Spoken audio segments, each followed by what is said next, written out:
É Mundo em Revolução e nós vamos falar agora sobre a situação na Ucrânia, hoje dia 20 de setembro de 2024, 10 horas da manhã aqui no Rio de Janeiro, 4 horas da tarde lá em Kiev, no momento que eu gravo esse vídeo, e tivemos mais um ataque com drones e mísseis aqui russos contra a Ucrânia.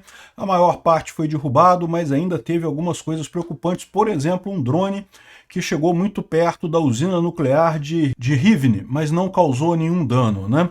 Bom, na linha de frente, os ucranianos continuam avançando aqui em direção a Glushkovo e, segundo algumas informações, já teriam fechado as tropas russas aqui num pocket aqui nessa região.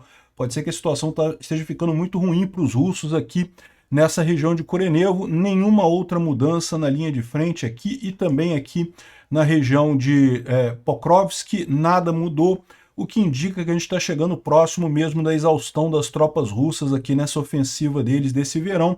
Isso é uma notícia muito boa para a Ucrânia, né? A Ursula von der Leyen está na Ucrânia com um pacote de ajuda excelente para a Ucrânia, para a área de energia elétrica, principalmente com dinheiro dos russos. Vamos entender esses e outros assuntos em detalhes. Essas notícias foram sugeridas por Gerson Ramos, Em Caminho de Paca Tatu Caminha Dentro e várias outras pessoas. Obrigado aí ao pessoal que sugeriu notícias lá no nosso site, no wrevolving.com, e obrigado a você que está assistindo o nosso vídeo. Se você gosta do nosso conteúdo, por favor, deixe o seu like e se inscreva aqui no canal, né?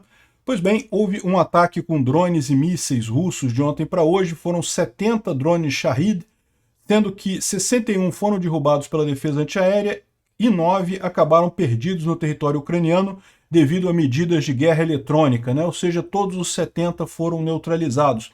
Como eu falei, o único susto que teve foi um que chegou perto aqui da usina nuclear aqui de Rivne, mas não teve nenhum dano no final das contas, né? Teve também um míssil Ra-59 que foi derrubado e teve 3 outros mísseis de tipo desconhecido que não foram derrubados, muito provavelmente mísseis de curto alcance próximo da fronteira. São geralmente esses mísseis que são difíceis de serem derrubados porque são muito rápidos, né? Agora, tem alguns incêndios curiosos aqui em Moscou, na cidade de Aparinki, que é próximo de Moscou, um grande incêndio numa unidade industrial ali, um armazém ali. De novo, a gente não sabe se isso é algum ataque ucraniano, alguma sabotagem, ou se é simplesmente um acidente. Pode ser meramente um acidente aqui, né? Então, mas de qualquer forma está atrapalhando lá. É um incêndio muito grande, tá aqui, ó, tá toda essa grande instalação industrial aqui está pegando fogo com muita força ali. Também ali na região de Engels, né, na cidade de Saratov, onde tem uma base militar aqui nessa região daqui, que outro dia a Ucrânia inclusive atingiu a base militar de Saratov. Saratov fica nessa região aqui. Também teve mais um incêndio ali, a gente não sabe ainda, o que está pegando fogo aqui é um complexo de casas de militares ali em Engels, né? Isso é muito comum aqui no Brasil, tem também várias vilas militares aí pelo Brasil inteiro, aquele lugar que tipicamente é um bairro onde os militares moram, tem subsídio do governo para isso e coisa e tal. Então lá também eles têm essas coisas, e esse complexo de casas militares ali próximo de Engels está pegando fogo. Também não sabemos de nenhum ataque ucraniano, pode ser simplesmente um acidente isso daí, né? Agora, a gente tem também a informação dos russos que houve explosões muito fortes em Voronezh e em Mariupol, tá? Então aqui em Voronezh, nessa região aqui, Voronezh, os ucranianos podem ter atingido alguma coisa aqui. Voronezh é muito usada para depósitos de munição e coisa e tal. A gente não tem mais informações sobre o que seria atingido, mas houve explosões muito fortes aqui em Voronezh. E também aqui em Mariupol, tá? Em Mariupol, essa cidade ucraniana que está temporariamente ocupada pelos russos, também houve grandes explosões na cidade. A gente sabe que os russos armazenam aqui o material que eles usam na ofensiva aqui de Vuhledar, e certamente os ucranianos têm interesse em limitar esse material aqui, talvez por isso que a ofensiva aqui não está andando corretamente. A gente vai falar sobre isso daqui a pouco, mas teve essa grande explosão aqui também, né? Bom, a gente tem mais informações daquele grande depósito, aquele grande arsenal lá em Utiver, né, em Toropets, que foi explodido há 2 dias atrás. A gente já teve a informação que boa parte dele foi destruída. A gente tem mais informações agora. Saíram imagens de alta resolução da área em infravermelho, né? E com isso você consegue ver, mesmo com a fumaça, porque ainda está pegando fogo ainda tem muita fumaça lá, mas agora você consegue ver o grau de dano dessas unidades ali. E segundo eles estão colocando aqui, as áreas B e C foram totalmente destruídas, a área A foi parcialmente destruída, seria o grande resultado disso daqui. Dá para ver aqui a comparação aqui, ó, da situação atual, tá vendo? Muita coisa destruída aqui, muitos paióis destruídos aqui. Aqui, mais uma vez, a área B aqui totalmente destruída aqui, ó, não sobrou nenhum paiol na área B. Na área A, que é essa área principal mais reforçada, né? Você pode ver que desse lado de cá teve alguns paióis que de fato não explodiram. Então teve alguns paióis que não foram atingidos, mas principalmente aqui. Os outros todos aqui você vê foram todos atingidos com muita força, né? Aqui na área B também e na área C também tudo explodido. Pegou fogo em tudo. Foi realmente um ataque devastador nessa unidade, né? Se você olhar aqui, o Tendai explica na parte nova construída da base, todos os 23 prédios foram destruídos. De 42 bunkers de armazenamento, pelo menos 15 foram destruídos, 10 não podem ser vistos devido a... mas provavelmente foram destruídos. Os 17 bunkers têm algum grau de dano, mas não dá para saber o quanto, né? E 5 grandes crateras foram vistas, né? Dano de aproximadamente 80% na parte nova da base. A parte antiga da base, que vinha desde a era soviética, pelo menos 17 prédios foram destruídos, 2 campos de logística abertos também foram destruídos, ou seja, cerca de 90% de destruição. Aí aqui ele faz a conta, como eu falei para vocês, essa parte aqui é a parte nova, então tem um grande grau de destruição aqui, né? A parte antiga é a parte das florestinhas aqui, onde tinha floresta, mas também foi tudo muito danificado por aqui, né? Aqui dá para ver vários pontos destruídos ali na coisa. A conclusão dessas novas imagens é que, de forma geral, as partes B e C, né, que é a parte B é uma parte da estrutura nova, mas que não é tão reforçada, não são bunkers subterrâneos, ela explodiu completamente, e também a parte C, que é a parte antiga, que vem desde a era soviética, também foi totalmente destruída. A parte A, onde estão os bunkers mais à prova de explosões e coisa e tal, que segundo diziam os russos, eram provas até de bombas nucleares. Se usassem bombas nucleares ali, não iria detonar a munição. Olha que coisa, né? Um dronezinho foi lá e detonou a coisa toda, uma boa parte foi destruída ali. Então, grande sucesso aqui. Tem mais algumas avaliações do pessoal aqui, ó. O que está em vermelho foi totalmente destruído, o que está em amarelo foi bem danificado, provavelmente destruído também. E o que está em azul aqui é a parte que não foi destruída. Então sobrou aqui esse cantinho aqui da parte nova, alguns bunkers que não foram destruídos e alguns poucos prédios aqui também que não foram danificados, né? Mas dá para ver que certamente aquela lorota dos russos de que não, que é tudo reforçado com as melhores técnicas e coisa e tal, não funcionou, porque foram só 5 drones ucranianos que atingiram a região. Ou seja, só 5 drones não conseguiriam atingir cada bunker desse daqui, né? Ou seja, teve contaminação, teve um bunker que explodiu, que levou a explosão para outras, né? Então, destruído completamente 78 armazéns, 78 paióis, 55% disso, danificado, ou que não está claro, 36%, e que não foi danificado, apenas 7%. Essa partezinha azul aqui, excelente notícia nisso daqui, né? A outra boa notícia é que num alcance de 750 quilômetros da Ucrânia tem outros 6 arsenais desse tipo que a Ucrânia pode alvejar, né? Então tem mais um monte de coisa que dá para fazer aqui. Esse de Toropets era nessa região aqui, mas tem outros aqui, mais aqui para cima em Moscou, outros aqui em Briansk, perto da Ucrânia, e tem um aqui no sul da Rússia também. Todos esses aqui podem ser atacados com uma certa facilidade pela Ucrânia, vai ser uma coisa realmente excelente, né? Bom, falando da linha de frente, o avanço ucraniano ali em Glushkovo, né? Segundo as informações aqui, as forças russas estão completamente cercadas pelas tropas ucranianas numa área de 260 km², que inclui a cidade de Glushkovo, né? O rio Sen não permite o retorno para o norte, enquanto os ucranianos controlam o oeste e o sul de Glushkovo, ou seja, a gente está falando aqui dessa linha de frente aqui. A gente tinha avisado ontem que os ucranianos contornaram Veseloye, né, e estariam avançando em direção a essa estrada aqui em direção a Glushkovo. Aparentemente eles tomaram a parte aqui oeste de Glushkovo, ou seja, os russos não conseguem fugir para o norte porque tem o rio aqui, né? A ponte aqui foi destruída. E aqui não conseguem ir para o sul, tem ucranianos, e oeste também tem ucranianos, ou seja, eles estão cercados nessa região aqui, né? É verdade que os russos estão vindo aqui a partir de Korenevo também, eles podem sair por Korenevo, podem ter abastecimento por Korenevo, mas está muito perto aqui das tropas ucranianas nessa região também, né? Os russos estão confirmando aqui que tem problema em Kursk, né? O contra-ataque deles parou, não conseguem avançar mais, e os ucranianos estão avançando na retaguarda, basicamente ameaçando fechar eles num pocket, né? Num caldeirão. Na verdade, já fizeram isso neste momento. Aqui a Ucrânia está dividindo o grande pocket formado no Rio Sen em duas partes e vai ficar mais fácil capturar os 1000 conscritos russos aqui. Essa aqui é a mensagem do russo ali na região, né?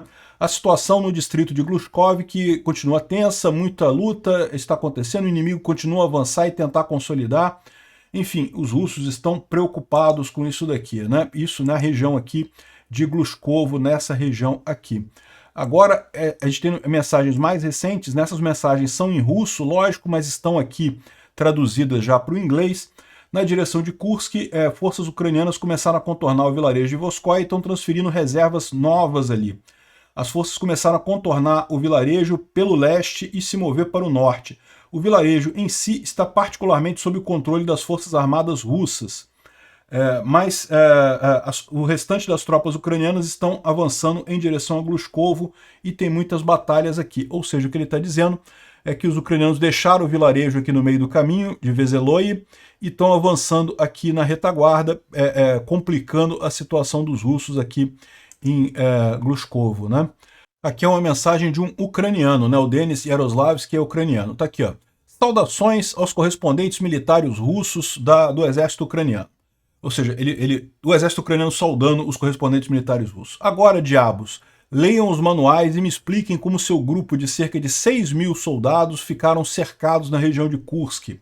Como resultado de luta muito pesada, o exército ucraniano conseguiu chegar perto de cercar os russos em Glushkovo, na área de Glushkovo, no segundo estágio da ofensiva, pressionando o exército russo para a barreira natural do rio Sen, né? O flanco direito também já foi cortado. O flanco direito, eu imagino que eles estão falando de oeste, né? Nós estamos completando a operação para cortar os cruzamentos e preparando para fechar o maior caldeirão russo desde o início dessa guerra. Acreditamos nas forças armadas da Ucrânia. Então você vê que tem informações tanto dos ucranianos quanto dos russos confirmando isso, né? Aqui o original em ucraniano, aqui o original em russo dessa confirmação, ou seja, 6.000 russos estariam em risco de serem totalmente cercados ali, né? Aqui o Noel Reportes traz a thread dele, mas não traz nenhuma notícia. Ele diz que não tem nenhuma novidade aqui, só a Maria Zakharova, que é uma propagandista russa lá da televisão russa, falando que não, que os ucranianos estão criando campos de concentração na região de Kursk, umas coisas sem ideia nenhuma, esse pessoal realmente vazando, está realmente delirando completamente na derrota, né? A Astra Intel traz a informação também que na região de Kursk as forças ucranianas avançaram adicionalmente tanto no território de Lubiomivka como Glushkovo, né? O que está querendo dizer isso aqui? Lubiomivka é essa região aqui, Lubiomivka é essa área aqui, e os ucranianos estavam até em Znagost, os russos retomaram Znagost, mas os ucranianos retomaram uma parte dessa região aqui, continuam avançando aqui também, tanto aqui quanto na região de Glushkovo, como a gente falou. Além disso, a gente tem informação sobre o ataque russo lá em Vuhledar, né? Vocês lembram, em Vuhledar, aqui embaixo, nesse fronte aqui, o resto do fronte não teve nenhuma mudança, tá? Mas a gente falou ontem que havia uma grande ofensiva russa nessa região aqui, ó, dá para ver um monte de arminhas aqui, são os russos tentando avançar aqui, desde Kurahove até Vuhledar, uma grande ofensiva russa aqui, né? E a gente falou isso no vídeo de ontem, estava acontecendo enquanto a gente estava gravando o vídeo, a gente tem agora as informações melhores sobre isso daí. Algumas imagens de equipamentos destruídos, né? Como é padrão nesse tipo de coisa, um monte de tanque destruído ali, e a informação de que, no final das contas, ainda está tendo guerra, ainda é uma coisa, ainda há briga ali, mas o breakthrough que os russos esperavam fazer, eles não conseguiram, né? Então tá aqui, ó, mostrando aqui a imagem capturada por um drone de reconhecimento ucraniano, mostra vários tanques, vários blindados russos destruídos durante esse ataque em Maximilianivka, ali na região, né, justamente no fronte de Kurakhove. E o que ele está falando aqui, ó, um total de 70 a 80 veículos blindados e tanques estavam envolvidos no ataque. Hoje, isso aqui foi feito ontem, dia 19 de setembro, então a informação do ataque de ontem, né? Na direção de Kurakhove e Vuhledar. Na área de responsabilidade da 46ª Brigada Ucraniana, eles reportam que pelo menos 15 unidades de blindados russos foram destruídos. Infelizmente, as forças inimigas conseguiram capturar várias posições ali na direção de Maximilianivka e Yerohivka. Ou seja, ele está falando dessa região aqui, ó. Maximilianivka é aqui e Yerohivka é aqui, tá? Os russos conseguiram avançar nessa direção aqui, infelizmente, mas falharam em conseguir um breakthrough operacional, que era claramente a intenção dada à escala da operação. Ou seja, dado a quantidade de blindados que os russos tinham ali, eles pretendiam vazar e conseguir ultrapassar a defesa ucraniana. Não conseguiram.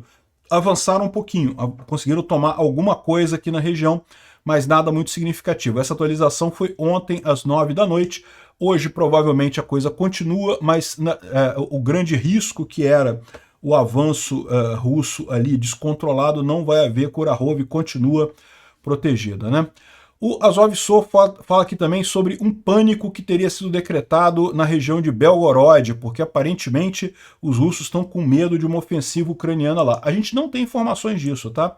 Se realmente os ucranianos avançaram aqui em algum lugar de Belgorod, não teve muita informação, mas estão dizendo que está havendo um certo risco ali, né? Uma outra informação interessante, a cadela Z Anastasia Elsulkova, que é de um canal de Telegram chamado Redovka, teria sido capturada ali em Kursk, né? Então, os ucranianos na luta ali próximo de Lyubimivka, ela teria sido capturada pelos ucranianos, né? Só temos esse relatório por enquanto. Vamos ver se confirma isso daqui. Seria uma captura muito interessante, né? Uma propagandista russa prisioneira de guerra dos ucranianos, né? Por mais que seja imprensa, né, ela está vestida com roupas militares em zona de guerra, é prisioneiro de guerra no final das contas. Bom, vendo aqui os mapas do Polé-Volant, como eu já adiantei para vocês, nenhum grande avanço aqui. Teve uma pequena área aqui em Siversk, nada significativo. Aqui na região de Bakhmut, mais uma vez, nenhuma mudança de ontem para hoje. Aqui também na região de Toretsk, mais uma vez, nenhuma mudança por aqui. Aqui, finalmente, ali na direção de Yerohivka, está aqui embaixo, Maximilianivka, a gente falou sobre esse ataque aqui embaixo. Não teve mudança aqui. O que teve aqui é justamente aquele caldeirão de Nevelsky, que a gente vem falando já há alguns dias. Todo esse caldeirão aqui vai ser cedido aos russos. Os ucranianos só estão saindo devagar para preservar suas tropas, para preservar o equipamento, mas toda essa área aqui certamente vai ser cedida aos russos. Ela ficou insustentável depois do avanço aqui no norte, né? E tem mais aqui na região de Kursk, mostrando o avanço ucraniano aqui em direção a Glushkov, e a continuidade dos ataques russos aqui, mas sem nenhum avanço significativo ali em Kursk, né? E aqui na região de Kharkiv, né, perto de Glibok, parece que os russos avançaram um pouco aqui, mas também nada significativo nessa região aqui, né?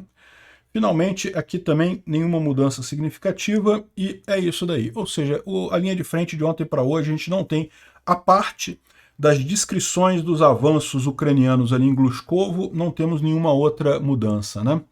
O Instituto para Estudo da Guerra também não traz nenhuma grande novidade, fala aqui sobre coisas que a gente já falou há algum tempo atrás. Ele traz uma coisa interessante aqui sobre o fato de que o Putin supostamente negou uma requisição de mobilização do Ministério da Defesa russo. Os russos querem mobilizar soldados, o Putin negou.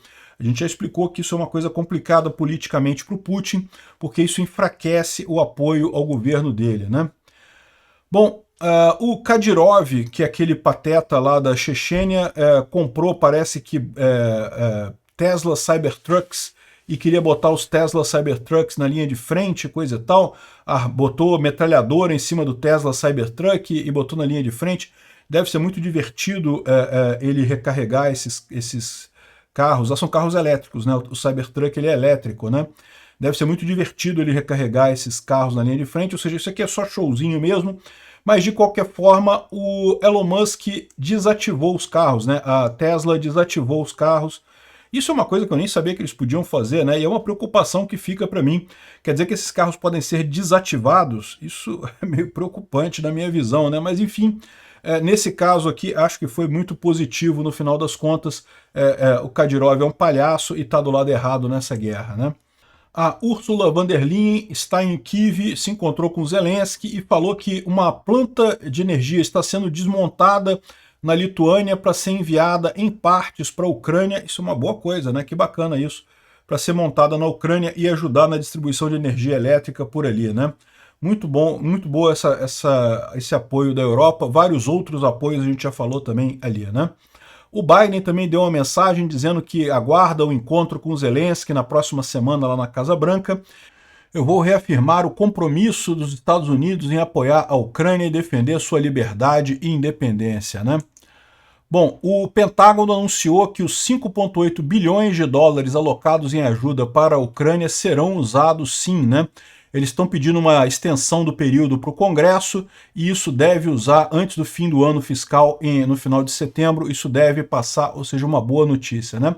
Isso daqui refere-se à ajuda este ano ainda, esse ano fiscal ainda, né? Que vai ter uma extensão, mas vai ser usado todos os 61 bilhões no final das contas.